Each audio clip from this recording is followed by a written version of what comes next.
മിശിഹായിൽ പ്രിയമുള്ള സഹോദരീ സഹോദരന്മാരെ, പ്രിയമക്കളെ, ഈ പ്രഭാതത്തിൽ ഹെബ്രായർക്കുള്ള ലേഖനം 11-ാം അധ്യായം 24-25 വാക്യങ്ങൾ. Letter to Hebrews chapter 11 verses 24 and 25. മോശ വളർന്നു വന്നപ്പോൾ ഫറവോയുടെ മകളുടെ മകൻ എന്ന് വിളിക്കപ്പെടുന്നത് വിശ്വാസം മൂലം അവൻ നിഷേധിച്ചു. പാപത്തിന്റെ നൈമിഷിക സുഖങ്ങൾ ആസ്വദിക്കുന്നതിനേക്കാൾ ദൈവജനത്തിന്റെ കഷ്ടപ്പാടുകൾ പങ്കുചേരുന്നതിനാണ് അവൻ ഇഷ്ടപ്പെട്ടത്. അടിമത്വത്തിൽ ജനിച്ച് നീലനദിയിൽ തള്ളപ്പെട്ട് ആട്ടിടയനായ മണനാരണ്യത്തിൽ അലഞ്ഞു നടന്ന വിക്കനായ മോശ ഇസ്രായേലിന്റെ അനിഷേധ്യ നേതാവും ആരാധ്യ പുരുഷനുമായി തീർന്നു. യഹൂദജാതിയുടെയും ക്രിസ്തീയ സഭയുടെയും ചരിത്രത്തിൽ മോശ സ്ഥിരപ്രതിഷ്ഠ നേടിക്കഴിഞ്ഞിട്ടുണ്ട്. ഇസ്രായേൽ ജനത്തിന്റെ ഉയർച്ചയ്ക്കും ആരംഭമിട്ടത് മോശയാണ്. ഇപ്രകാരം ഉന്നത സ്ഥാനത്തെത്തുവാൻ കാരണമായത് തന്റെ ഒരു പ്രത്യേക സ്വഭാവവിശേഷമായിരുന്നു.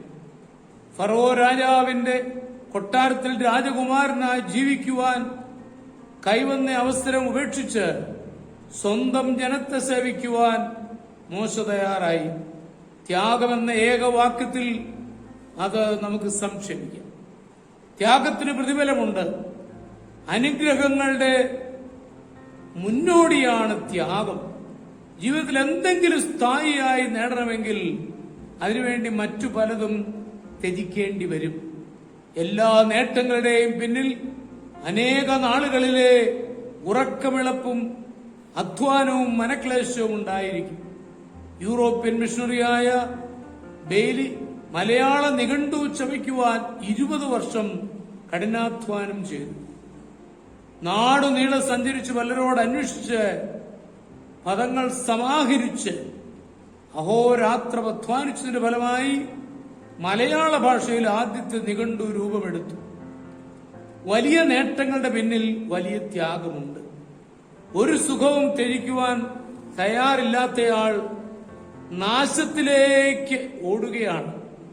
വിശ്രമ സമയങ്ങളോ സ്ഥാനമാനങ്ങളോ ത്യജിക്കേണ്ട അവസരങ്ങളിൽ അതിനു മടിക്കരുത്. വില കൊടുക്കാതെ വിലയുള്ളത് ലഭിക്കുകയില്ല.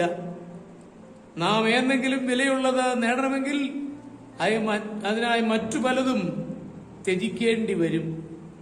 ത്യാഗമാകുന്ന മണ്ണിൽ വേരുറപ്പിക്കുന്ന ജീവിത തെരുവിൽ മാത്രമേ ഫലമുണ്ടാവുകയുള്ളൂ.